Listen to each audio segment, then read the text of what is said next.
नमस्कार साथियों, स्वागत है आपका कुमार गौरव फूल पत्ती वाली क्लास नोट्स में।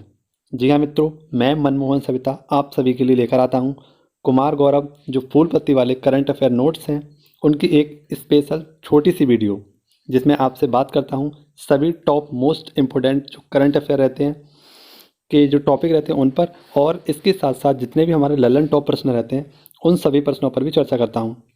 आपके लिए सभी विशेष प्रकार की लिस्टें लेकर आता हूं जो आपकी सभी कॉम्पिटिटिव एग्जाम की दृष्टि से इम्पोर्टेंट रहती हैं। तो मेरे उन सभी भाइयों का स्वागत है जो इस चैनल पर पहली बार आए हैं, और इसके साथ ही यह परिवार अब आपका छोटा सा परिवार बड़ा बनने जा रहा है कुछ ही समय बाद। ठीक है मित्रों, तो आप सभी का स्वागत है। आइए शुरुआत करते हैं आपके best important current affair notes की। पहला ही क्वेश्चन हमारी परीक्षा की दृष्टि से बेहद इंपॉर्टेंट है। पूछा गया है कि किस भारतीय फिल्म ने 20वां ढाका अंतर्राष्ट्रीय फिल्म महोत्सव एशियाई फिल्म प्रतियोगिता में सर्वश्रेष्ठ फिल्म का खिताब जीता है। तो हाल ही मित्रों आपको बता दें कि ढाका अंतर्राष्ट्रीय फिल्म महोत्सव का आयोजन चल रहा है, ठीक है, और इसमें एशिया की फिल्म प्रतियोगिता में सर्वश्रेष्ठ फिल्म का जो अवार्ड जीता है वो किसने जीता है? तो कुंजांगल। जैसा कि हम इस पर पहले भी चर्चा कर चुके हैं, कुंजांगल यह ऑस्कर में नामित होने वाली भारत की पहली ऑफिशियल मूवी बनी है, ठीक है, 2022 में। और यह किसके द्वारा बनाई जा रही है? इसके निर्देशक कौन है? तो विनोद राज के द्वारा इसका निर्देशन किया जा रहा है, और अंतर्राष्ट्रीय ढाका फिल्म महोत्सव में इस फिल्म को बेस्ट फिल्म का अवार्ड दिया गया है। ठीक है मित्रों, आइए अब आपसे बात करते हैं बांग्लादेश से संबंधित कुछ स्पेशल फैक्टों पर। मित्रों, आपको मैंने कल की क्लास में जापान कराया था, तो उसमें आपको कुछ करेक्शन करना है। जो मैंने दो आपको बम दिखाए थे, लिटिल बॉय और फैट बॉय, तो उनको आप एक्सचेंज कर लीजिए। लिटिल बॉय की जगह फैट बॉय कर लीजिए और फैट बॉय की जगह लिटिल बॉय कर लीजिए। ठीक है मित्रों, आइए देखते हैं बांग्लादेश से संबंधित कुछ स्पेशल फैक्ट। बांग्लादेश, इसमें हम आपको जानते हैं कि यहाँ की भाषा है बंगाली, यहाँ की राजधानी है ढाका। प्रेजेंट टाइम में यहाँ की प्रधानमंत्री हैं शेख हसीना, और यहाँ के राष्ट्रपति हैं अब्दुल हामिद। बांग्लादेश के जो आधुनिक संस्थापक हैं उनका नाम है शेख मुजीबर रहमान, जिन्हें हम बंगबंधु की उपाधि से भी जानते हैं। ठीक है, इन्हीं के द्वारा जो आधुनिक बांग्लादेश है इसकी स्थापना की गई थी, क्योंकि आपको पता है 1971 में भारत और पाकिस्तान युद्ध हुआ था, और इसके बाद जो पूर्वी पाकिस्तान था वह किस में बदल गया? बांग्लादेश में, जिसमें सबसे ज़्यादा नेतृत्व किया था शेख मुजीबर रहमान ने। ठीक है, 2020 में इन्हें महात्मा गांधी शांति पुरस्कार से भी सम्मानित किया गया है शेख मुजीबर रहमान को। और यह शेख मुजीबर रहमान कौन है? तो शेख हसीना जो प्रेजेंट टाइम में यहाँ के प्रधानमंत्री हैं, इनके पिताजी हैं। ठीक है, अब हम बात करें कि बांग्लादेश से भारत के 5 राज्यों की सीमा लगती है, जिसमें कौन कौन से राज्य हैं? तो वेस्ट बंगाल, मेघालय, मिजोरम, त्रिपुरा और असम। ठीक है मित्रों, ये 5 राज्य हैं जिससे सीमा लगती है। एक एक्सप्रेस है जिसका नाम है मिथाली एक्सप्रेस और मैत्री एक्सप्रेस, ये दोनों किसके मध्य चलती हैं? तो भारत और बांग्लादेश के मध्य चलती हैं। एक और देख लीजिए, ये मैंने आपको लिख दिया है 1971 की लड़ाई, इसमें बांग्लादेश आज़ाद किया गया था। यहाँ का राष्ट्रीय गान है अमार सोनार बांग्ला, हमारा सुनहरा बांग्लादेश, यह यहाँ का राष्ट्रीय गान है। बांग्लादेश में गंगा को पद्मा के नाम से जानते हैं। किस नाम से जानते हैं? पद्मा के नाम से। हाल ही में यहाँ पर एक ऐप बनाया गया था जिसका नाम है जोगा जोग। यह किसकी तरह कार्य करेगा? तो फेसबुक की तरह। और एक दूसरा ऐप बनाया गया था जो काम करेगा व्हाट्सअप की तरह, जिसका नाम था अलापॉन। ठीक है, तो यह फैक्ट भी आपको याद रखना है। आशा करता हूँ आपको वीडियो पसंद आई होगी। यदि वीडियो के फैक्ट, वीडियो के क्वेश्चन आपको समझ में आ रहे हों, पसंद आ रहे हों, जिससे आपका रिवीजन बेहतरीन तरीके से हो रहा हो, तो वीडियो को लाइक और चैनल को सब्सक्राइब अवश्य करें। ठीक है, आइए देखते हैं क्वेश्चन नंबर 2 हमारा क्या कहता है।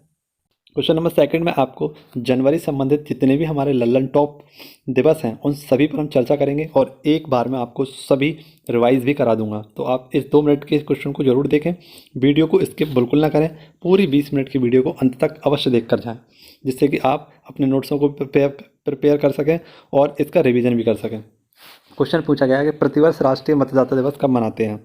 तो प्रत्येक 25 जनवरी को हम क्या मनाते हैं? राष्ट्रीय मतदाता दिवस मनाते हैं। यह 25 जनवरी को क्यों मनाते हैं? तो 25 जनवरी 1950 को ही भारतीय निर्वाचन आयोग की स्थापना की गई थी। ठीक है दोस्तों, और इसी के लिए 25 जनवरी को राष्ट्रीय मतदाता दिवस मनाते हैं। आपको बता दें कि भारतीय निर्वाचन आयोग के प्रथम जो चुनाव आयुक्त थे वो कौन थे? तो सुकुमार सेन इसके पहले अध्यक्ष थे। ठीक है, और प्रेजेंट टाइम में इसके अध्यक्ष कौन है? तो सुशील चंद्रा। आर्टिकल 324 में भारतीय निर्वाचन आयोग का जिक्र किया गया है। ठीक है, भारतीय निर्वाचन आयोग के द्वारा ही 2 ऐप, गरुड़ ऐप और स्वीप ऐप स्टार्ट किए गए थे। प्रेजेंट टाइम में आपको पता है कि सुशील चंद्रा इसके क्या हैं, हेड हैं। वहीं पर हम बात करें कि इसकी पहली महिला चुनाव आयुक्त कौन थी, तो रमा देवी। ठीक है मित्रों, आपको याद रखना है 2021 की जो इसकी थीम रखी गई है 2022 की, यह इंपॉर्टेंट है, आपको याद रखनी है। चुनावों में समावेश, सुगमता और सहभागी, यह क्या है 2021-2022 की थीम रखी गई है। ठीक है मित्रों, 2011 से इसको स्टार्ट किया गया था मतदाता दिवस को मनाना। अब देखते हैं लल्लन टॉप प्रश्नों में आपके लिए जनवरी माह के सभी इम्पोर्टेंट जो दिवस हैं उनके बारे में चर्चा करेंगे। जैसे कि 4 जनवरी को हम मनाते हैं विश्व लिपि दिवस, ब्रेन लिपि दिवस। ठीक है, और 9 जनवरी को मनाते हैं प्रवासी दिवस। 10 जनवरी को मनाते हैं विश्व हिंदी दिवस और विश्व हास्य दिवस। 12 जनवरी को मनाते हैं राष्ट्रीय युवा दिवस। 15 जनवरी को राष्ट्रीय थल सेना दिवस। 16 जनवरी को राष्ट्रीय स्टार्टअप दिवस। और इसी के साथ आपको याद रखना है कि 23 जनवरी को पराक्रम दिवस मनाते हैं। 24 जनवरी को राष्ट्रीय बालिका दिवस और अंतर्राष्ट्रीय शिक्षा दिवस भी मनाते हैं। इसी के साथ 25 तारीख को हम राष्ट्रीय मतदाता दिवस मनाते हैं। 26 जनवरी को हम गणतंत्र दिवस मनाते हैं और 30 जनवरी को राष्ट्रीय शहीद दिवस मनाते हैं। तो ये कुछ लल्लन टॉप से आपके लिए दिवस थे, इन सभी को आपको याद करना है, रिवाइज करना है। डेली क्लास में आपको रिवाइज कराता हूँ एक क्वेश्चन की सहायता से। ठीक है, आइए देखते हैं क्वेश्चन नंबर 3 हमारा क्या है। इसमें हम आपसे बात करेंगे जो हाल ही में करंट अफेयर के कुछ प्रमुख पोर्टल थे, इनके बारे में पूरी एक लिस्ट लेकर आया हूँ। इन्हें आपको गौर से देखना है और समझने की कोशिश करनी है, उनका रिवीजन करना है। ठीक है, पूछा गया है मित्रों कि कोयला दर्पण पोर्टल, हाल ही में कोयला दर्पण पोर्टल किसके द्वारा लॉन्च किया गया है, तो केंद्र सरकार के द्वारा क्या किया गया है, कोयला दर्पण पोर्टल को लॉन्च किया गया है। और इसके माध्यम से क्या होगा, तो कोयला संबंधित जितने भी मुख्य प्रदर्शन संकेतक होंगे उन सभी के आंकड़े एक ही स्थान पर यानी कि कोयला दर्पण पोर्टल पर ही मिल जाएंगे। जैसे कि कोयले का उत्पादन सबसे ज़्यादा कहाँ हो रहा है, कोयले की उत्पादकता, उसकी आवश्यकता कहाँ पर है, इसकी खरीद की आवश्यकता कहाँ पर है, ऐसे सभी प्रश्नों के जवाब कहाँ पर मिलेंगे, तो कोयला पोर्टल पर। और इसके सभी आंकड़े कहाँ पर दिए जाएंगे, तो कोयला दर्पण पोर्टल पर ही दिए जाएंगे। अब कोयले की बात आई है तो कोयला विश्व में 4 प्रकार का पाया जाता है। एक एंथ्रेसाइड जिसमें 95% कार्बन होता है। ठीक है, बिटुमेन्स, यह इंडिया में सबसे ज़्यादा पाया जाता है। लिग्नाइट, और उसके बाद आता है पीट। जो सबसे खराब कोयला होता है, या बात करें सबसे ज़्यादा धुआं देता है, वह कोयला कौन सा है, पीट कोयला।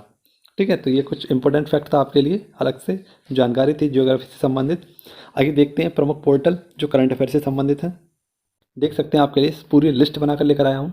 सुपेस पोर्टल, तो इसका किससे संबंधित है, सुप्रीम कोर्ट से इसका संबंधित है, सुपेस पोर्टल का। ई नाम पोर्टल, या मंडी समाप्त करके न्यू मंडी बनाई गई है, इससे संबंधित है। 14 अप्रैल 2016 को इसको स्टार्ट किया गया था। मधु क्रांति पोर्टल, तो मधुमक्खियों के पालन से संबंधित है मधु क्रांति पोर्टल। ई शांता पोर्टल, जल कृषक और ग्राहकों के मध्य सेतु का कार्य करेगा कौन, ई शांता पोर्टल। सेज पोर्टल, यह बुजुर्गों की सहायता के लिए स्टार्ट किया गया है, सेज पोर्टल। ठीक है मित्रों, वहीं पर आप देख सकते हैं पीएम दक्ष पोर्टल, तो कौशल विकास को बढ़ावा देने के लिए और दिव्यांगों के लिए इसको स्टार्ट किया गया है। ठीक है, किसके द्वारा, तो सामाजिक न्याय एवं अधिकारिता मंत्रालय के द्वारा दक्ष पोर्टल को स्टार्ट किया गया है। ई फिश मार्केट ऐप, फिश वाले, यह किसके द्वारा, तो विक्रय और क्रय के लिए एक सेतु है जिसका नाम है फिश वाला ऐप।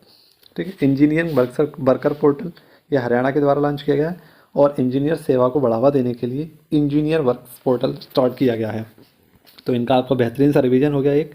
ठीक है, अगर वीडियो पसंद आ रही हो तो लाइक शेयर जरूर करें और इस चैनल को सब्सक्राइब करें, जो आपके सभी करंट अफेयर नोट्स को कंप्लीट कराएंगे और आपको बेहतरीन मोड पर लेकर जाएंगे। नेक्स्ट क्वेश्चन हमारा क्वेश्चन नंबर 4 और इम्पोर्टेंट क्वेश्चन है आपके लिए। यूनेस्को को संबंधित सभी मुख्य बातें आपको बताऊंगा।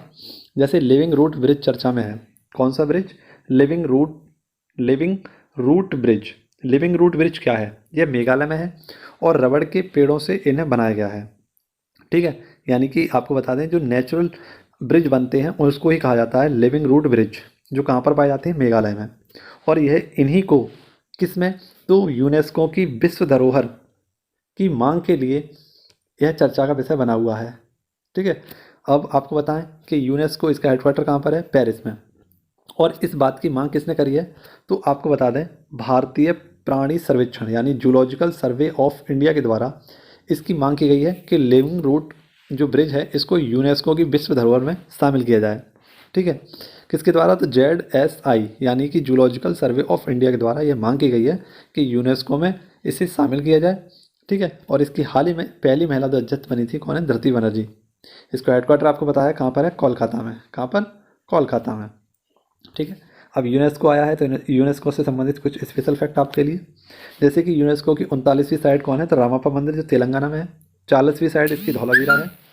और हाल ही में आपको पता है कि इसकी अमूर्त धरोहर में दुर्गा पूजा जो पश्चिम बंगाल की पूजा है इसे शामिल किया गया है। और कुल अमूर्त धरोहरों की संख्या हो गई है 14। इसमें 2 शहर भी शामिल हैं। अहमदाबाद 2017 में शामिल किया गया और जयपुर इसमें 2019 में शामिल किया गया, जिसे हम पिंक सिटी के नाम से भी जानते हैं। चैनल की वीडियो आपको पसंद आ रही हो तो लाइक जरूर करें दोस्तों, और इस चैनल को सब्सक्राइब अवश्य करें। देखते हैं नेक्स्ट क्वेश्चन हमारा क्या है। क्वेश्चन नंबर 5 बेहद इंपॉर्टेंट क्वेश्चन है आपके लिए। कुछ समय पहले मैंने आपको क्वेश्चन पढ़ाया था, 9वीं राष्ट्रीय महिला आइस हॉकी चैंपियनशिप का आयोजन कहाँ पर किया जाएगा? तो आपको पता था कि इसका आयोजन कहाँ पर किया जाएगा। इसका आयोजन तो हिमाचल प्रदेश में होगा, लेकिन अब इसका रिजल्ट भी आ चुका है, यानी कि इसकी जो विजेता और उपविजेता टीम है इनका रिजल्ट आ गया है। तो इसकी विजेता टीम रही है लद्दाख और उपविजेता टीम रही है चंडीगढ़। हिमाचल प्रदेश में इसका आयोजन चल रहा था। ठीक है, 9वीं महिला आइस हॉकी चैंपियनशिप 2020 जो हॉकी हुआ था, और इसमें ओलंपिक में भारत ने क्या जीता था? कांस्य पदक। किसे? जर्मनी को हराकर। लद्दाख का राष्ट्रीय पशु कौन है? तो हिम तेंदुआ। और यहाँ पर ही हेमिस नेशनल पार्क है जो यहाँ का सबसे बड़ा नेशनल पार्क है भारत का, यहीं पर स्थित है। ठीक है, आदि बद्रीनाथ समझौता यह किन 2 राज्यों के बीच हुआ है? तो हिमाचल प्रदेश और हरियाणा के मध्य। हरनाथ संधू यह चंडीगढ़ की हैं जो 2021 की क्या बनी है? तो मिस यूनिवर्स बनी है। तो ये सारे फैक्ट थे आपके लिए क्वेश्चन नंबर 5 से। इन्हें आप स्क्रीनशॉट लीजिए, इसका बढ़िया सा लाभ लीजिए और इनको नोट डाउन कीजिए। नेक्स्ट क्वेश्चन को देखते हैं। नेक्स्ट क्वेश्चन हमारा क्वेश्चन नंबर 6। इसमें आपको कोविड-19 संबंधित जितने भी फैक्ट हैं उन सभी पर हम चर्चा करेंगे और नई नई जानकारियाँ बताऊंगा आपके लिए। इससे आपका बेहतरीन सा रिवीजन होगा। ठीक है, आइए देखते हैं क्वेश्चन क्या है हमारा। तो पूछा गया है कि ओमिक्रॉन के परीक्षण के लिए नई स्वदेशी किट विकसित की है। हाल ही में ओमिक्रॉन एक कोरोना का नया वेरिएंट है ना, कोविड-19 का न्यू वेरिएंट है ओमिक्रॉन। और इसका जो वेरिएंट है इसका नाम है V.1.529। कौन सा? V.1.529 इसका ओमिक्रॉन का वेरिएंट है जो दक्षिण अफ्रीका में पहली बार देखा गया। अब इसी के परीक्षण के लिए दूसरी स्वदेशी किट तैयार की है और इसका नाम है ओम। क्या नाम है मित्रों? ओम। ठीक है, किसके द्वारा बनाई गई है? तो सेंट्रल ड्रग रिसर्च इंस्टीट्यूट के द्वारा इसे बनाया गया है, जो कहाँ पर है? लखनऊ में स्थित है। ठीक है, इसकी खास विशेषता क्या होगी? तो ये जान लेते हैं। इस किट की खास विशेषता होगी कि 150 रुपये की लागत से बनाई गई है और 2 घंटे के अंदर क्या देगी? रिजल्ट देगी ओमिक्रॉन का। ठीक है, और इसे किसके द्वारा? तो सेंट्रल ड्रग रिसर्च इंस्टीट्यूट के द्वारा लागू या इसे बनाया गया है, जिसका नाम है ओम। हाल ही में आपको पता है, मैंने क्वेश्चन पढ़ाया था आपको कि ICMR के द्वारा एक पहली जो स्वदेशी किट बनाई गई थी उसका नाम था ओमिश्योर। ठीक है, अब कोविड-19 कुछ संबंधित प्रश्न आपके लिए इंपॉर्टेंट फैक्ट रहेंगे, इनका आप एक बार रिवीजन कीजिए। ये कोविड-19 स्पेशल आपके लिए कुछ फैक्ट हैं, इन्हें आप देख लें। जैसे कि आपको पता है कि नया वेरिएंट जो आया है इसका नाम क्या है? V.640.2, जिसे HIU के नाम से भी जानते हैं, कहाँ पर? फ्रांस में पाया गया था। और इसके बाद नया वेरिएंट आया था V.1.529, यह दक्षिण अफ्रीका में, और इसका नाम था ओमिक्रॉन। भारतीय चिकित्सा अनुसंधान परिषद ICM के द्वारा स्वदेशी किट बनाई गई थी जिसका नाम था ओमिश्योर। इसके बाद हाल ही में एक आया था डेल्टा क्रॉन, जो डेल्टा और ओमिक्रॉन से मिलकर बना था, और इसका पहला वेरिएंट कहाँ पर देखा गया? तो साइप्रस में। 15 से 18 वर्ष के सभी बच्चों को 100% वैक्सीनेशन वाला पहला केंद्र शासित बन गया था लक्षद्वीप। 16 जनवरी 2022 से टीकाकरण का 1 साल पूरा हुआ था, और इसी उपलक्ष्य में एक डाक टिकट जारी की गई थी डॉक्टर मनसुख मंडाविया के द्वारा, जो प्रेजेंट टाइम पर कौन है? भारत के स्वास्थ्य मंत्री हैं। तो ये कुछ स्पेशल फैक्ट थे आपके लिए कोविड-19 संबंधित। इनका आपके लिए मैंने रिवीजन कराना उचित समझा, तो एक बार आपको इनका रिवीजन करा दिया है। तो इसका स्क्रीनशॉट ले लीजिए या इसका रिवीजन कर लीजिए या इसको मेरे साथ नोट डाउन कर लीजिए। देखते हैं नेक्स्ट क्वेश्चन हमारा क्या कहता है। न संघर्ष न तकलीफ तो क्या खाक मजा है जीने में, अच्छे अच्छे तूफान चल जाते हैं जब आग लगी हो सीने में। तो मित्रों, इसी के साथ आप इस वीडियो को अंत तक अवश्य देख रहे होंगे, आशा करता हूँ आप यहाँ तक पहुँचे होंगे। ठीक है, कल एक कमेंट आया, बहुत अच्छा कमेंट आया जिसने मेरी गलती को पहचाना। तो इसी प्रकार से यदि आप भी उस गलती तक पहुँचते हैं तो कमेंट करके अवश्य बताएं। मुझे इस बात की खुशी है कि मेरी वीडियो को यहाँ तक कोई देख रहा है, उसको पहचान रहा है कि कहाँ पर गलतियाँ हैं, कहाँ पर बहुत सारी उसको जानकारी मिलती हैं। तो जब कोई भी इस वीडियो को बहुत ही ध्यानपूर्वक देखता है तो कहीं ना कहीं अगर गलती चूक से हो जाती है तो उसको कमेंट बॉक्स में आप बता सकते हैं। यदि आप नहीं देखते हैं तो क्या बताएंगे, ठीक है दोस्तों। तो वही इस वीडियो को पूरा देख सकता है जो मेहनत कर सकता है और इस वीडियो को पूरा लिख सकता है, और जिसके सपने बड़े हैं उसके लिए गहराई तक यह वीडियो बनाई गई है, ठीक है। अब देखते हैं क्वेश्चन नंबर नेक्स्ट हमारा क्या है 7। आर नागा स्वामी का निधन हुआ है हाल ही में। तो ये आर नागा स्वामी कौन है? पुरातत्वविद हैं, यानी ऑर्कोलॉजिस्ट हैं। 52 वर्ष की उम्र में इनका निधन हुआ है। 2018 में इन्हें पद्म भूषण से सम्मानित किया गया है, ठीक है। 2021 में पद्म विभूषण से किसे सम्मानित किया गया था? तो बीबी लाल। यह भी क्या थे? पुरातत्वविद थे, यानी ऑर्कोलॉजिस्ट थे जिनका निधन हुआ था, ठीक है मित्रों। निधन नहीं हुआ है इनका, लेकिन ये संबंधित थे इसलिए आपको बता दिया है, इनका निधन नहीं हुआ है। प्रमुख निधनों की लिस्ट अलग है आपके लिए। यह है जनवरी माह के जो प्रमुख निधन हुए हैं उनकी लिस्ट है आपके लिए। जैसे सिंधु ताई सपकाल, इनका निधन हुआ था। यह सामाजिक कार्यकर्ता थी और 2021 में पद्मश्री से इन्हें सम्मानित किया गया था। इन्हीं को महाराष्ट्र की मदर टेरेसा और गरीबों की मदर टेरेसा के नाम से जाना जाता है, ठीक है। हाल ही में आपको पता है कि प्रख्यात डांसर पंडित मुन्ना लाल शुक्ला का भी निधन हुआ था। यह कहाँ के थे? तो लखनऊ घराने के थे और 78 ईयर की उम्र में इनका निधन हुआ था। इन्हीं के कुछ समय बाद 17 जनवरी को पंडित बिरजू महाराज का निधन हुआ था, ठीक है, जिनका जन्म कब हुआ था? 4 फरवरी 1938 को लखनऊ में, और 17 जनवरी 2022 को इनका निधन हुआ था। 1986 में इन्हें क्या दिया गया था? तो पद्म विभूषण से सम्मानित किया गया था। नेक्स्ट है हमारा शांति देवी। तो शांति देवी का निधन हुआ था हाल ही में और 88 वर्ष की उम्र में इनका निधन हुआ था। 2021 में इन्हें भी पद्मश्री से सम्मानित किया गया था, ठीक है। तो यह प्रमुख निधनों की लिस्ट थी जो जनवरी माह से संबंधित था आपके लिए। आइए देखते हैं नेक्स्ट क्वेश्चन हमारा क्या कह रहा है। क्वेश्चन नंबर 8 हमारा पूछा गया है कि पहला राज्य जिसने सेंटर फॉर एक्सीलेंस लॉन्च किया है। सेंटर फॉर एक्सीलेंस क्या है? तो आपको बता दें कि जो एनिमेशन होता है या विजुअल इफेक्ट होते हैं, ग्राफिक्स होती है, कॉमिक्स होता है, ऐसे ही एक ही स्थान पर सब चीज़ दिलाने के लिए क्या बनाया गया है? तो सेंटर ऑफ एक्सीलेंस लॉन्च किया गया है। किसके द्वारा? कर्नाटक के द्वारा, जिसे हम AVGC के नाम से जानेंगे। A for animation, B for visual effect, G for graphics और C फॉर कॉमिक्स। तो ये सारे इफेक्ट हैं आपके लिए, ठीक है, इससे संबंधित हैं और इन्हीं के लिए सेंटर ऑफ एक्सीलेंस स्थापित किया गया है। यह किसके तहत? तो इनोवेट कर्नाटक के तहत इसे लॉन्च किया गया है।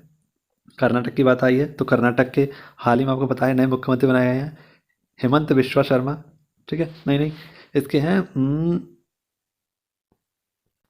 हैं विशवराज बोम्बई, और नए इसके जो राज्यपाल बनाए गए हैं थावर चंद गहलोत बनाए गए हैं।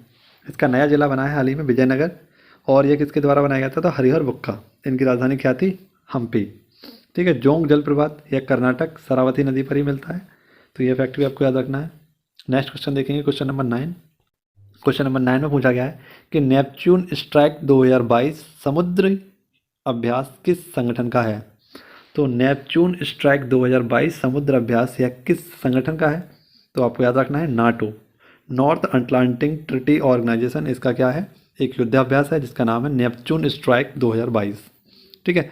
आपको बता दें नाटो, इसकी स्थापना 1949 में हुई थी और इसका हेडक्वार्टर ब्रुसेल्स बेल्जियम में है, ठीक है। और यह नाटो का नेतृत्व कौन करता है? तो अमेरिका, ठीक है।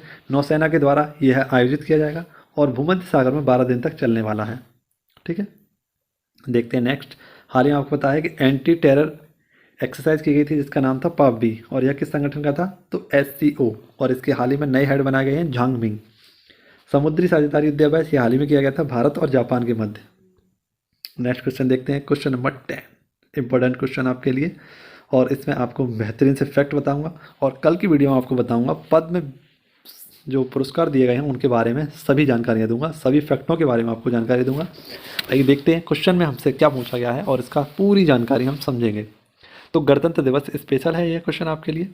गणतंत्र दिवस यानी कि रिपब्लिक डे, इसे कब मनाते हैं और क्यों मनाते हैं इसके बारे में जानेंगे। तो 2022 में यह 73वें इस नंबर का है गणतंत्र दिवस। 26 जनवरी 1950 को ही क्या किया गया था? तो संविधान लागू किया गया था, इसीलिए 26 जनवरी 1950 से क्या मनाते हैं हम? गणतंत्र दिवस मनाते हैं, ठीक है। आपको पता है कि 26 नवंबर 1949 को ही भारतीय संविधान को पारित कर दिया गया था, अंगीकृत कर दिया गया था, है ना, इसे बना दिया गया था। लेकिन इसे लागू कब किया गया था? तो आपको पता है लागू किया गया था इसे कब? तो 26 जनवरी 1950 को, क्योंकि 26 जनवरी 1929 को ही एक अधिवेशन हुआ था, लाहौर अधिवेशन, और उसके बाद 26 जनवरी 1930 को पूर्ण स्वराज की मांग की गई। ठीक है मित्रों, और एक पूर्ण स्वराज दिवस मनाया गया। इसी के चलते 26 जनवरी 1950 को भारतीय संविधान को लागू किया गया और उसी दिन से हम मनाते हैं गणतंत्र दिवस। इस बार गणतंत्र दिवस के उपलक्ष्य में आपको पता है 4 मुख्य विभूतियों को क्या दिया गया है, पद्म विभूषण से सम्मानित किया गया है। जिसमें हम बात करें CDS बिपिन रावत को भी क्या दिया गया है, तो पद्म विभूषण दिया गया है। इसके अलावा प्रभा अन्य को दिया गया है, यह महाराष्ट्र से संबंधित है। राधेश्याम खेम को दिया गया है, यह उत्तर प्रदेश से संबंधित है। और उत्तर प्रदेश के पूर्व मुख्यमंत्री कल्याण सिंह को भी 2021 पद्म विभूषण से सम्मानित किया गया है। ठीक है मित्रों, तो ये आपके लिए कुछ स्पेशल से फैक्ट थे क्वेश्चन नंबर 10 से। यदि आपने चैनल को अभी तक सब्सक्राइब नहीं किया है तो चैनल को सब्सक्राइब करिएगा। आइए देखते हैं आज का हमारा फूल पत्ती वाला सवाल क्या है और कल वाले फूल पत्ती सवाल का आंसर क्या है, उन पर भी हम चर्चा करेंगे। आज का हमारा फूल पत्ती वाला सवाल है, 15 जनवरी 2022 को खादी के कपड़े से बना दुनिया का बड़ा राष्ट्रीय ध्वज कहाँ पर प्रदर्शित किया गया है। ठीक है, तो इसका आंसर आपको कमेंट बॉक्स में देना है। कोई भी छात्र, कोई भी साथी इसका आंसर नहीं देता है, जो फूल पत्ती वाला हमारा सवाल होता है। ठीक है, तो आप इसका आंसर अवश्य दिया करें जिससे आपका रिवीजन अच्छे से हो सके। आइए देखते हैं कल वाले फूल पत्ती वाले सवाल का आंसर क्या होगा। तो कल वाला हमारा फूल पत्ती वाला सवाल था, मिशन अमानत पहल किसके द्वारा स्टार्ट किया गया था। तो इसका राइट आंसर हो जाएगा रेलवे सुरक्षा सेवा बल के द्वारा इसे स्टार्ट किया गया था। ठीक है, मिशन अमानत। और इसके तहत क्या, तो जितने भी यात्री जिनका सामान खो जाता है उसको वापस दिलाने के लिए इस पहल को स्टार्ट किया गया था, मिशन अमानत पहल।